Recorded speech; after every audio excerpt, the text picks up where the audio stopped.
This is a special piece for some dear friends. They have been searching high and low for a used piece of furniture that we can transform for them to turn into a buffet. When they saw this at our local restore, they called us down to see if we approved. And it is a really beautiful piece, but they want as much wood as we can salvage. And this is an MDF piece covered in a black lacquer and touched up with nail polish. So it's a big ask, and Mom, you've got a lot of work ahead of you. It's gonna be a challenge for sure.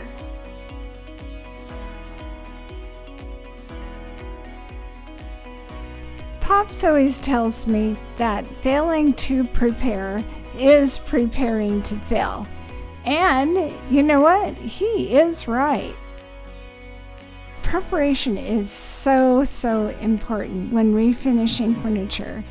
So first I remove the hardware, and then I'm going to give this piece a very thorough cleaning, and I am using something called Durtex, which is a TSP alternative. And it says you don't have to rinse it off, but I always do. I don't want any residue left before I start sanding. I'm thinking that your white Christmas tree might need to find a new storage home. It's just getting a little dusty. And we should probably do something about that sewing machine we removed from that sewing cabinet. Anyone call dibs? It's from 1927. It's all yours if you pay the shipping.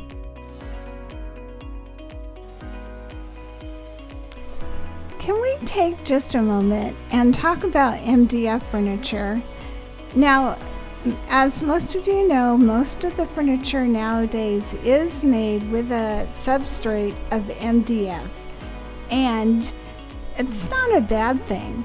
However, the veneer that they use to cover it is super thin. I've heard that it's 0.4 millimeters.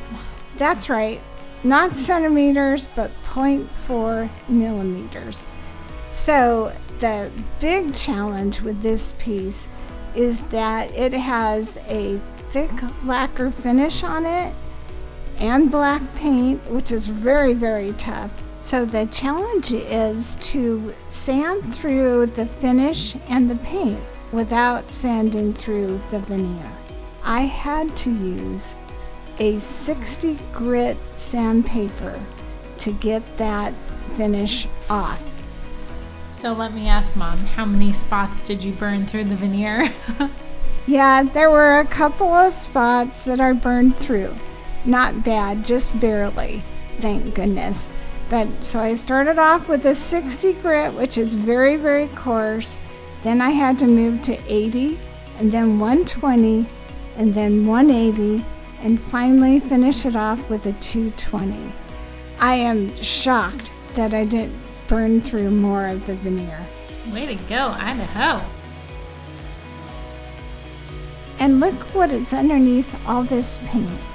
This veneer is really kind of a weird white veneer. I've never really seen anything like this, but I think we can still make it work. I think we're definitely going to need to use some sort of dark stain and probably a gel stain too. That is a strange wood.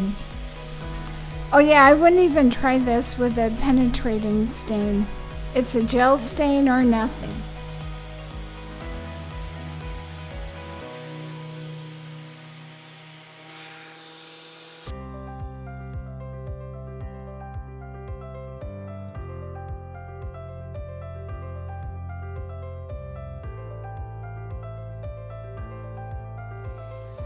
Thank goodness we're not trying to get this entire piece down to the bare veneer.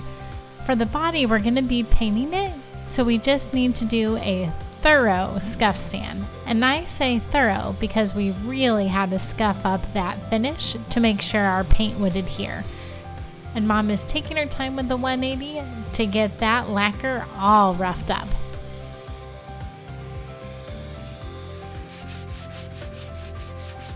And don't forget to just really get into all those little corners and edges. Sometimes you have to do that by hand, but otherwise the paint won't stick.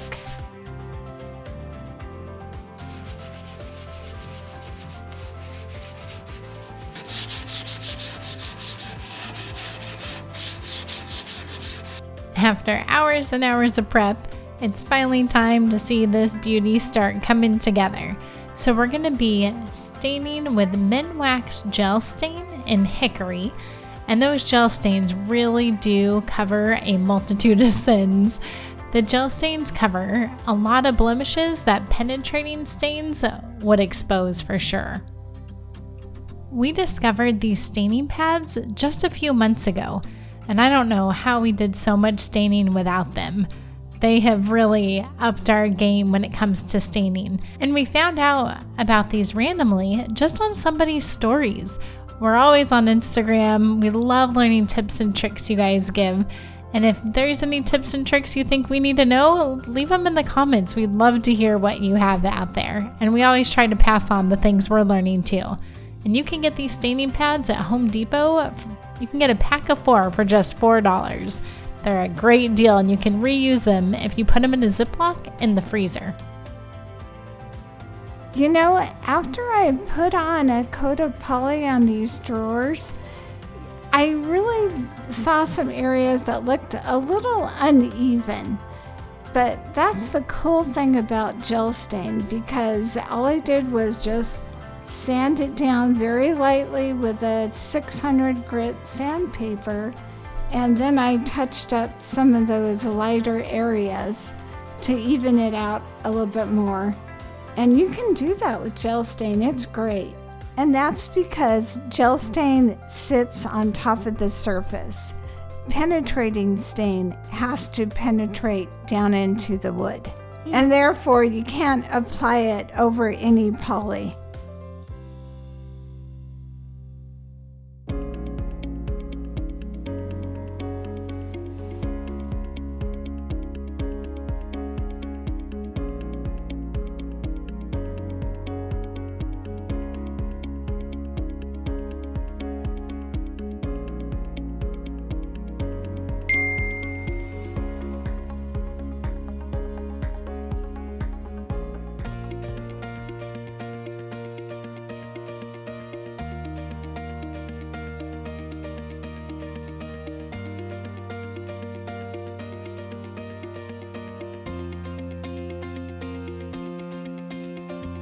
All right, it's painting day. Yay! And thank goodness I'm sick of this black. I normally love black, but just knowing that it's getting a beautiful makeover.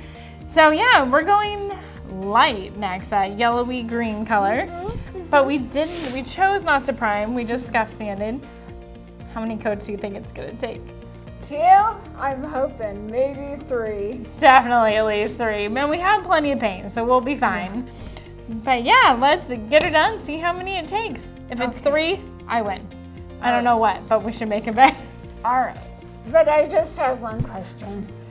Why is it so cold? It's the second week in March in Phoenix. They hit me by lip. Mom, we just lost our Alaska and Montana viewers. Good grief. No, stay with us. Just help. Sorry. Tell my mom she needs to wear socks and shoes. That'll really help. Stop. You're asking for it. We are getting ready to start painting, but we want that top to stay pristine with no paint on it at all. I mean, I just spent hours sanding it, right? So we're just taping it off and covering it with cardboard.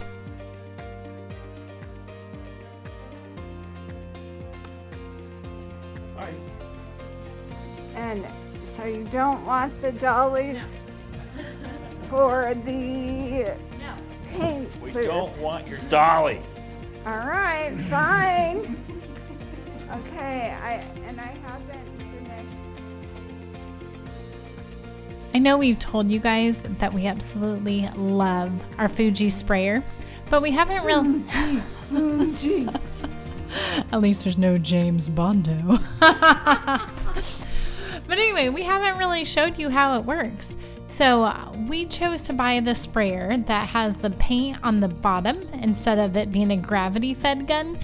They're the same price, it's just personal preference. and it works amazing compared to the 2 Graco sprayers we've had that went kaput pretty early on. So this one, you're just gonna water down your paint a little bit until it's a nice thinnish consistency, and you'll really start getting the feel for it after a few tries. So once you've got your paint in there, you've got your gun all connected, you just hook it up to the turbine that comes with this system. So you don't need an air compressor, but it is an HVLP sprayer, which means that the air pressure is always just right, and if it's not, you can adjust it.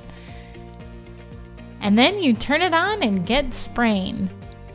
When I'm spraying, I always start by testing it out on a piece of cardboard just to make sure the width is good, the amount is good, that there's no overspray. And then you take it to the furniture and get busy. What I like about this one, compared to the other sprayers we used, is how much control there is and how little overspray. And I just feel like we're always able to get exactly the right amount of spray. It leaves a beautiful finish too. It does, especially with the paints that we use that are self-leveling. The finish it leaves is a factory smooth finish. And one other thing I really love about it is how much control I have with the trigger. I felt like on the Gracos, I had to hold it down the whole time and it was loud and sputtering and there was just too much going on. On this one, I can do one small line and then easily let go of the trigger, move the gun to where I want it, and continue. So I just feel like it's not this mad rush to get it all done, that I'm able to take my time and really make it work.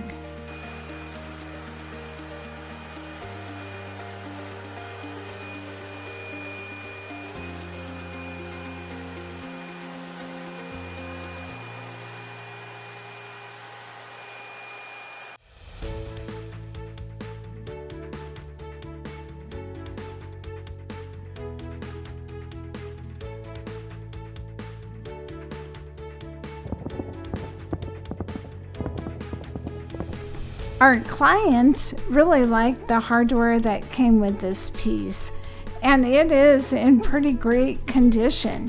It's solid brass, but it was a little bit tarnished.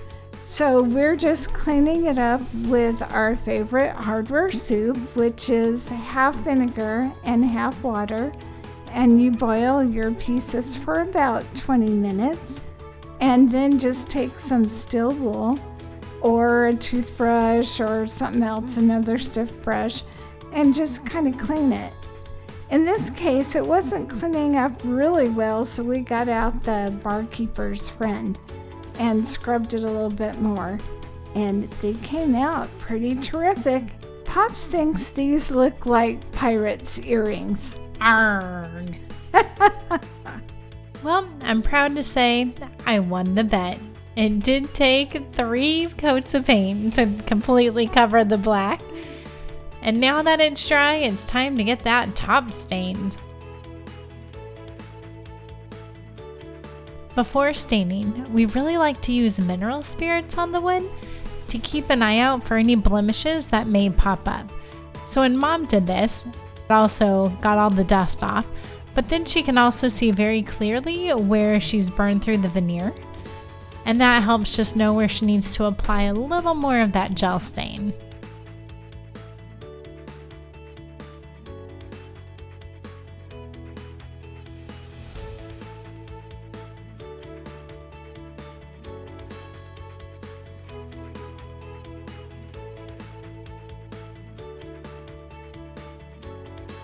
Now that the stain is nice and even, it's time to seal it. And we love this Minwax Wipe-On Poly. It goes on so easily. It leaves a little bit of sheen, just the right amount, and it protects the wood so well.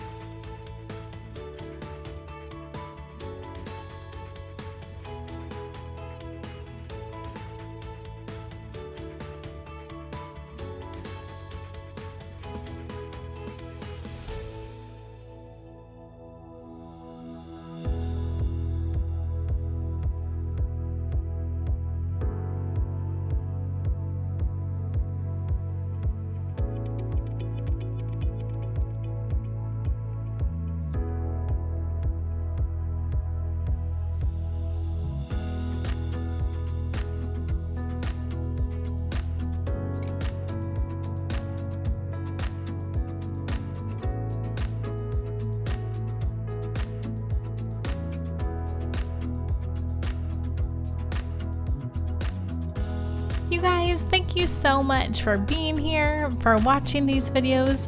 If you're not already subscribed, go ahead and hit that subscribe button. And then we love your likes, we love your comments, and we just appreciate you so much. Oh, and hit the notification bell too.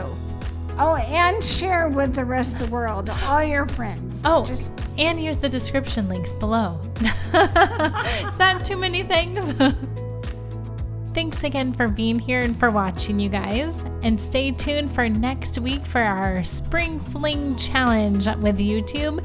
We can't wait to show you guys what we've been working on. Aloha! Let's try it again. 3. Aloha!